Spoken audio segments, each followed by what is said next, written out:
Hey, welcome back to another edition. I'm Dave LaCalio, HeadGames Motorworks. Today we have a teardown video of Pedro Santana's 900 horsepower Evo head. We're going to show you all the parts, what we did, what we're going to do. Check it out.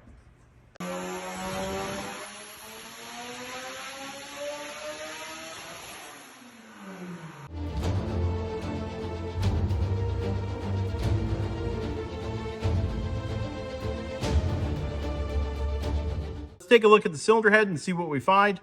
Now the first thing we're going to do is just look at it, and we're going to put a straight edge on here. I know I don't do this to every video, but this head sees a lot of boost, and a lot of times when you have a lot of boost, you will have an issue where the center of the head will basically the head bananas.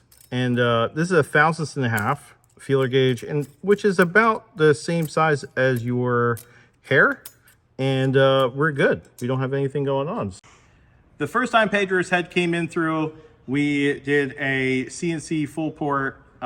We did the intake exhaust port, combustion chamber, bronze guides, valve job, mill assemble, and he supplied a GSC 5058 Beehive spring kit, which is no longer available, and a SuperTech valve, stock size valve.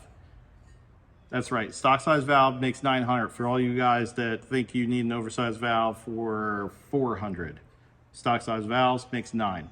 The head's only been gone a year, and after a year of 900 horsepower, doing some street racing and doing some track racing, he decided he wants to make north of 4 digits. So it's back here. We're gonna freshen it up and see what we find and maybe upgrade some parts. Let's take a look at the parts. If you've watched any of my past videos, you know that the valve is probably the most important part.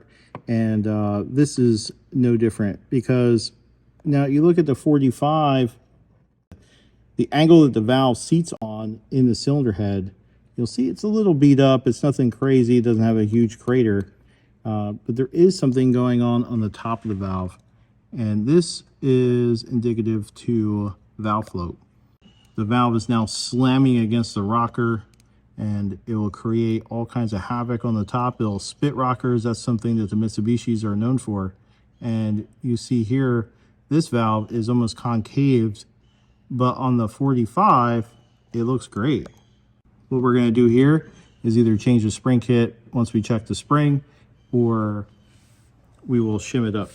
See what else is going on. Now there's nothing crazy. The valve seat actually looks pretty good. So it's not beating it up as bad as we would envision, but there is some marks here. The head will definitely need to be valve jobbed over again.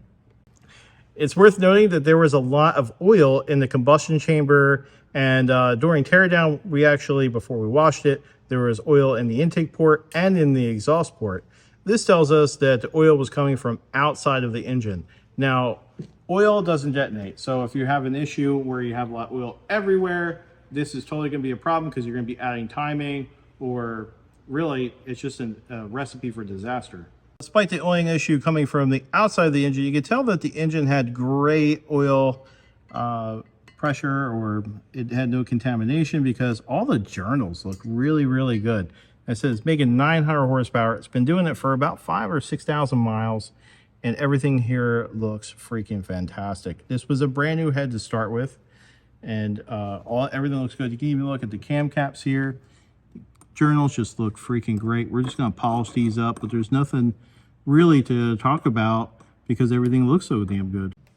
Everybody freaks out about using titanium on the street, but check this out. These things look great. Don't get me wrong, it doesn't have a lot of miles on it, but they look freaking fantastic. There's really no wear at all. And we know it's been valve floating, but it doesn't show on the retainer. Everything looks really, really good. It could have been valve floating right at the end, who knows, but this looks great. Valve springs might look good, but you really have to test them on a valve spring tester to know if they're actually good. And we'll test all these individually. We're not gonna do that for this video, but you get the idea. So that concludes our inspection of this Evo head. So we're going to make 4-digit horsepower next go around. We're going to reface the valves.